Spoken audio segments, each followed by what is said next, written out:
Kate Middleton, grosse promotion pour la de Galles, et Camilla éclipse Andrew.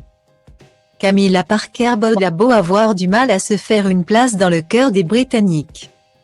Elle n'a jamais relâché les efforts.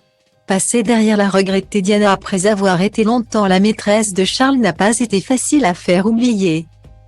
Mais depuis que Charles III est devenu roi, Camilla, elle, est reine consort et s'en sort plutôt bien dans son nouveau rôle. Mieux encore, elle vient d'hériter des titres du prince Andrew, en disgrâce. Camilla Parker Bowles devient en effet colonel des Grenadiers Guards alors que le roi Charles III secoue l'ordre de la famille royale. Le père de William et Harry donne aussi à la princesse de Galles Kate Middleton le premier rôle dans l'armée. La reine consort a repris le rôle dont s'est vu déshonorer le prince Andrew en tant que colonel des Grenadiers Guards à l'occasion d'un bouleversement des postes militaires royaux supérieurs.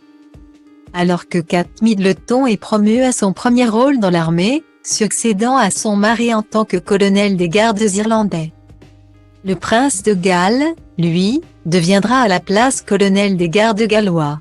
Kate a longtemps accompagné son mari au défilé de la Saint-Patrick des Irish Guards, distribuant des brins de trèfle, mais sera désormais le colonel du régiment à part entière.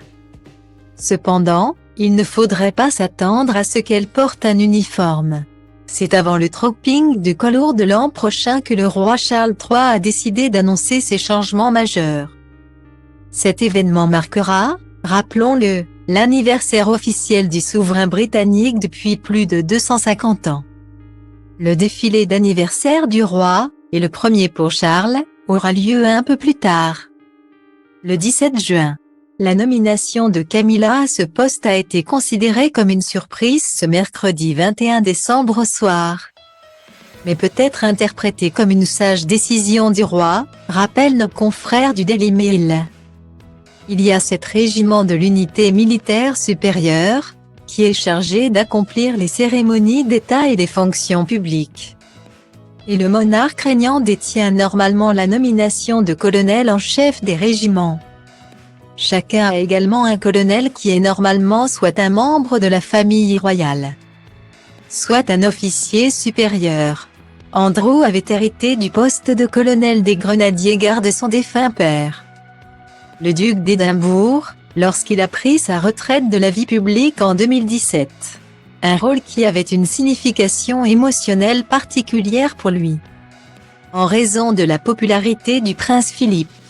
Mais Andrew n'a jamais été aussi passionné d'équitation que ses frères et sœurs, et avait dû même suivre des cours pour pouvoir apparaître à cheval. Malheureusement, à la suite de sa désastreuse interview de BBC Newsnight en 2019, le prince a été contraint par la reine de démissionner de ses fonctions royales officielles. En revanche, il avait été autorisé à conserver 10 affiliations militaires, dont celle de colonel des Grenadiers Guards.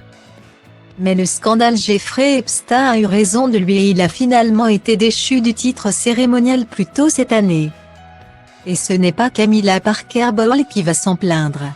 En tant que reine consort, elle est la femme la plus gradée de la famille royale, ce qui pourrait faire relativiser Andrew, qui aurait ainsi peu de raisons de se plaindre.